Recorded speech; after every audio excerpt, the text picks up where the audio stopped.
Amis fermiers, amis fermières, bonjour, bienvenue à la ferme, bienvenue sur Cocotte TV. Aujourd'hui, je vous présente deux casques pour le prix d'un. Je dis qu'ils sont arrivés coup sur coup à la ferme, donc je fais d'une pierre deux coups. On a deux casques de One More, la marque qui essaye de monter et qui est extrêmement présente en ce moment. La preuve, deux casques coup sur coup. Alors, d'un côté, on a un modèle assez haut de gamme qui se prénomme le One More Dual Driver BT ANC, donc ANC Anti-Noise Cancelling, donc une histoire de réduction active de bruit, et de l'autre un One More toujours, stylish dual dynamique driver BT, donc du Bluetooth, mais stylish, donc plutôt joli en rose pour les dames, et qui va être beaucoup moins cher. Celui-ci est environ à 129 $, celui-ci à 39 $, donc de manière générale on aura les mêmes prix en euros, ça c'est courant, donc plutôt deux gammes un peu différentes. Ce qui est sûr et certain, c'est qu'on conserve des packaging assez identiques, si ce n'est que celui-ci va être beaucoup plus classieux, avec le petit rappel, les spécifications techniques, une présentation à l'intérieur assez classe, hein, c'est indéniable. Je vais juste enlever la partie supérieure pour vous montrer à quel point c'est bien rangé dessous. Je trouve que c'est plutôt bienvenu et on a encore une fois une série d'embouts, mais ça je vais y revenir. Donc je pose de côté pour celui-ci. De l'autre, on a une boîte un peu plus classique parce qu'on est sur du moins cher.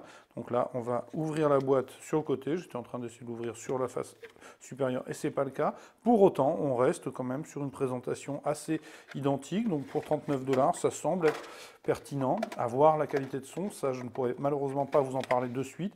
On a une présentation un petit peu moins classe à l'intérieur, mais bon. Donc ce que je vous propose, c'est de passer au bundle dans le plan suivant. Je vais donc sortir tout ce petit matériel et puis je vous reprends dans quelques instants. Nous voilà donc face au bundle. Alors comme vous le constatez, chez One More, c'est toujours assez fourni, y compris sur les modèles plutôt entrée de gamme, puisque sur celui à 39 $, eh bien vous avez quand même, bon, on ne pouvait pas s'en dispenser pour recharger, de toute façon l'USB vers micro USB, mais vous avez, et ça je trouve que c'est vraiment sur un casque à 39 $, c'est assez rare, une série d'embouts à la couleur du casque, donc embouts en silicone rose de tailles différentes. On a le petit autocollant, le flyer, les guides, le clause de garantie, la sacoche translucide de transport, alors plus plastique, un petit peu moins classieuse que l'autre, mais ceci étant, je rappelle quand même que le casque n'est pas bien cher. Alors je remets tout ça un petit peu en table, parce que de l'autre côté, il va y en avoir un petit peu aussi. Donc de l'autre côté, on a un câble USB-C vers 3,5 mm si nécessaire en termes d'adaptateur. La sacoche type un peu carbone, badge One More.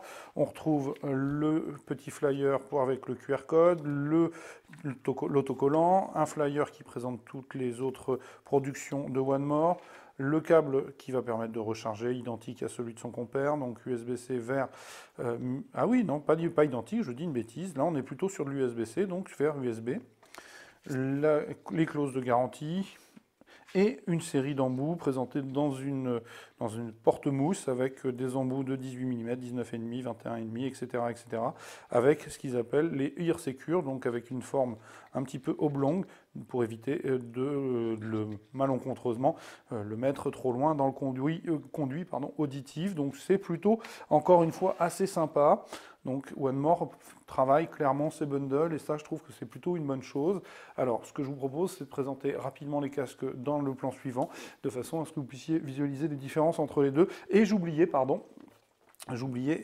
qu'il était enfiché dans la protection de plastique, hop, il est tombé par terre. Le voilà, pardon, l'adaptateur 3,5 mm plaqué hors double vers 3,5 mm femelle pour l'avion, ce qui est donc un casque où vous avez à peu près tout ce qu'il faut pour pouvoir l'utiliser dans de bonnes conditions. C'est donc, je le disais, plutôt pas mal. Passons donc maintenant au casque. Nous voilà donc face au casque, comme vous le voyez, on a d'un côté le ANC, donc réduction active de bruit, de l'autre le stylish. Donc commençons par le haut de gamme à 129 $. Donc on va retrouver le même design que sur les précédents casques de la marque que nous avons déjà testé. Donc on va retrouver un tour de cou en plastique gomme noir avec deux cerclages anodisés rouge avant d'arriver sur des parties plastiques. La finition est bonne, le plastique est de belle qualité. On pourrait presque le prendre pour de l'acier, de l'alu, mais indéniablement, ce n'en est pas. De l'autre côté, On va retrouver donc le panneau de commande avec la baisse du volume, la montée du volume, le micro, lecture pause, qui va aussi servir à commander la mise en route de l'ANC. Celui-ci se lance ici, et comme on a 3 modes, il faudra jouer avec celui-ci. Je crois qu'il faut appuyer 2-3 fois d'affilée pour augmenter le niveau de réduction active de bruit. On va retrouver le bouton de mise en route et la diode d'information. Sur la partie avant, on a une petite trappe qui héberge l'USB-C qui permettra donc de recharger la batterie. Alors, ensuite, on a les câbles d'alimentation des écouteurs. Alors, comme vous le constatez, ils sont aimantés. Ici, on est sur une finition full métal. C'est assez propre, il n'y a rien à dire. C'est vraiment bien travaillé. Il n'y a pas de faute de goût. On a 2 perçages en partie basse, 2 perçages sur les manchons métalliques eux aussi. Les platines hébergent un petit point rouge. Au fond, on a donc une partie plastique qui vient finaliser le cône en métal. On a des embouts qui sont oblongs, avec les embouts de silicone. J'essaie de le remettre sans y passer des heures, mais je ne suis pas sûr d'y arriver là, n'étant pas particulièrement... Voilà, si, c'est bon. Donc un casque plutôt sympa. Donc celui-ci propose 2 HP par oreille, avec donc la réduction active de bruit. L'autre, le Stylish, est plus entrée de gamme, donc ça se retrouve sur la qualité du produit. On a un peu moins de matière, vous le voyez, le tour de cou est beaucoup plus fin. Et là, le plastique est beaucoup moins travaillé, il est vraiment plastique. Et au niveau des ajustements, on est un petit peu moins bien sur les parties antérieures, là, avec des ajustements qui ne sont pas extrêmement précis. Donc on a un badge one more.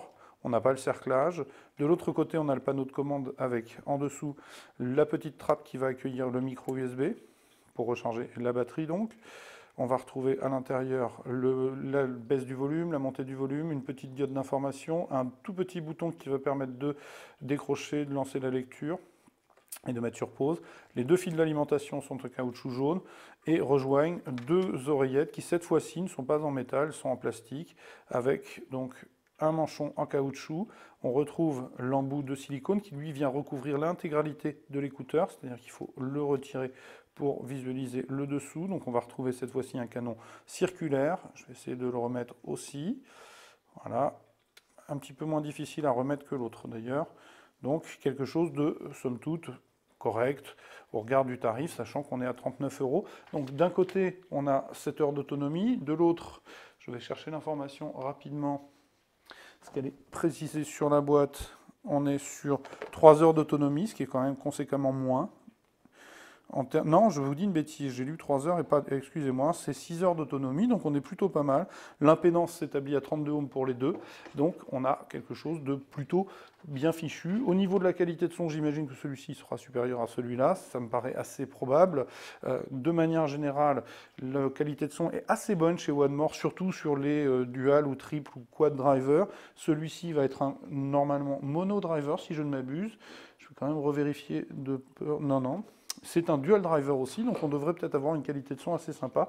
La seule, finalement, critique que j'aurais fait ne les concerne pas eux directement, mais concerne plutôt le Spearhead VR que nous avons testé il y a peu de temps, où là, eh bien, indéniablement, le système Surround n'était absolument pas pertinent, ou en tout cas assez peu marqué pour finalement être mis en avant. Donc ce que je vous propose, c'est de venir lire le test écrit qui paraîtra très prochainement sur cocoland.com, où je vais aborder les 2 casques incessamment sous peu.